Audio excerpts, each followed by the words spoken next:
네. 그럼 지금 이번에 최근에 있었던 한동훈 국민의힘 비대위원장과 네. 윤석열 대통령이 뭐 갈등으로 뭐 비화가 됐던 부분이 있잖아요. 네, 근데 네. 한동훈 위원장이 눈 오는 날 네. 또 화재 현장에서 네. 윤 대통령한테 네, 90도 90도 인사를 인사하면서 하고. 네. 이게 참 국민들이 네. 볼 때는 네. 이래도 되는 건가 생각도 네. 들었는데 좀 그냥 한 예사롭지 가족이죠. 저는 별로 놀랍지 아, 그래요? 않았습니다. 네. 한 그냥 가족이니까. 네, 한 가족이고 서로 가족끼리 싸우는 것처럼 이렇게 그렇죠. 푸덕푸덕 한 네, 거다. 네. 밀어주고 어. 끌어주고 결국 이해관계가 일치하니까. 근데 저는 그것보다는 네. 한동훈 비대위원장이 과연 국민의힘을 잘 자각하고 있는지 그래요? 네, 좀 의심스러워요. 왜 어떤 면에서요? 왜냐하면 비대위원장이 된 다음에 혁신적인 정치를 하시겠다고 했잖아요. 네. 근데 말씀드린 대로 음. 전혀 공천에서 혁신적이지 않았고 기존 의원들이 그냥 다 공천을 받고 네. 뭐 새로운 인물도 별로 없고 그리고 오히려 새로 영입한 인재들은 다 험지에 가시는 것 같더라고요. 오히려. 네. 그래서 그분이 자기가 당의 얼굴이고 네. 뭔가 당을 새롭게 하고 정치를 새롭게 할 것처럼 말을 하셨지만 음. 사실은 국민의힘 의원들한테 휘둘리고 있다. 그분도 정치를 그냥 책으로 배운 분이 아닐까. 뭐 그런 느낌이 들어요. 네. 그렇게 보고 계시군요. 네. 그러니까 윤석열 대통령의 이른바 이제 친윤 라인, 그러니까 용액관, 뭐 네. 검액관이라는 뭐 네. 주진우 전 비서관이나 네, 네. 이용호 전 비서관은 양지에 좀 가고 있고. 그렇죠. 근데 한동훈 위원장이 꽂은 사람은 다 험지에 가는 것 같아요. 그래요. 그것도 나중에 다 공천 과정 끝나면은 비교를 해봐야겠네요. 네네, 한번 비교를 해보세요. 저는 윤심이 그런 것 작용했는지 같습니다. 한심이 작용했는지. 네, 한심은 없는 것 같습니다. 네, 별로. 그럼 결국에는 윤석열 사단, 그러니까 윤석열 네. 대통령 정점으로 한 네. 패밀리, 네. 결국 윤 대통령이 주도권을 쥐고 공천한 셈이 되지 않을까 이렇게 보시는 거군요. 그런 것도 있지만 네. 윤 대통령도 네. 100% 그걸 컨트롤하고 있을까?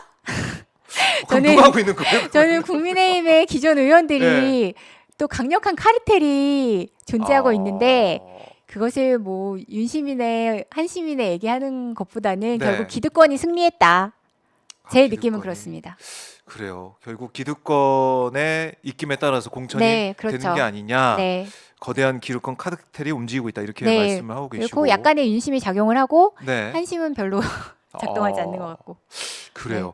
자, 그래서 이제 윤석열 대통령, 네. 그러니까 윤석열 정권의 얘기를 하다 보면 뭐 검사 네. 정권, 검찰 독재 정권이라고 해서 네. 뭐 조국혁신당에서는 조기 종식을 외치고 있기도 하고 네. 또 민주당을 포함한 이 더불어 민주당의 네. 이 연합 정당, 그러니까 네. 비례 정당에서도 네. 계속해서 검찰 정권 심판 얘기를 네. 하고 있어요. 네, 네. 어떻게 보면 검찰 독재 정권 심판이라는 시대 정신을 지금 야당에서 야권에서는 계속 네. 부르짖고 있는데 네. 이게 좀 효과가 있을 것이냐. 네. 언론에서는 아니 그게 어떻게 먹히겠느냐 이런 얘기를 하는 사람이 있고 네. 일부 전문가들은 네. 아니 이거 이러다가 국민의힘이 과반 의석 확보할 수도 있다 이런 네. 전망하시는 분도 있고 네. 아니다. 네. 공천 다 끝나면은 결국 정권 심판으로 갈 것이다 하는 네. 반론도 있는데 네. 어떻게 좀 보고 계십니까?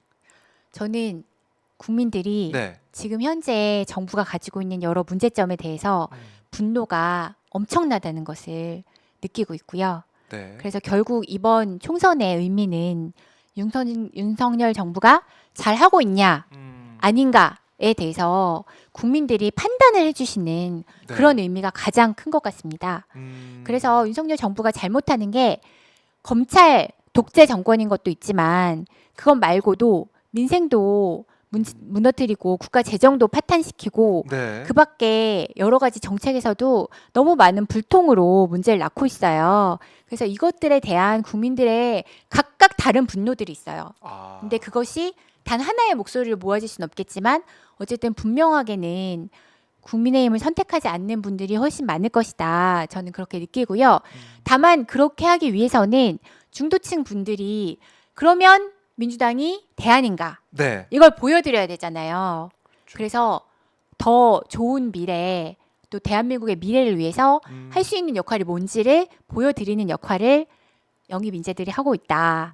그래서 제가 그런 역할을 하고 싶다. 그렇게 말씀드리고 싶습니다. 네, 그러니까 사람으로 인재로도 네. 보여주고 네. 또 그 일원이시니까 인재 네. 영입된 네, 일원으로서 네. 마음가짐을 가지고 계시다. 네, 네, 이렇게 볼 수가 있겠는데 그래요. 이제 윤석열 정권 싫다, 네, 비판한다라고 네. 하고 있지만 네, 오히려 지금 민주당이 시끄럽고 국민의힘이 잘 되는 건 좀 보이고 네, 또 김건희 여사도 네. 오랫동안 안 보이고 있잖아요. 네, 맞아요. 숨어 12월 계시죠. 숨어 이후로 있죠. 네. 안 보이고 있어서 총선 때까지 계속 안 네. 보이게 된다면 네, 안 보일 것 같아요. 그래요.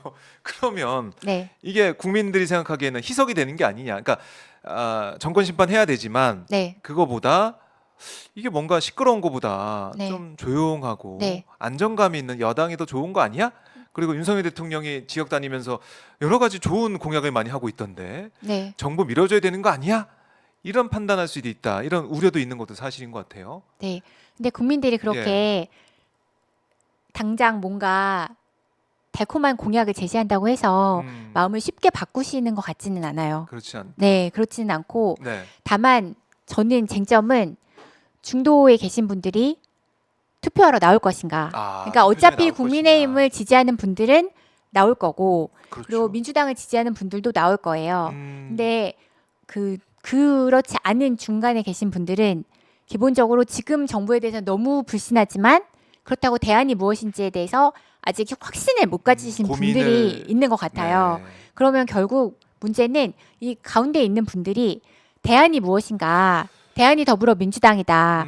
더불어민주당이 새롭게 국민들이 원하는 그런 정치와 그런 사회를 만들 것이다라는 그런 신뢰를 드리면 결국 우리의 문제가 조금 해결되고 또 많은 분들이 투표하러 나오시고 네. 그럼 더불어민주당이 승리할 수 있지 않을까 그렇게 생각합니다.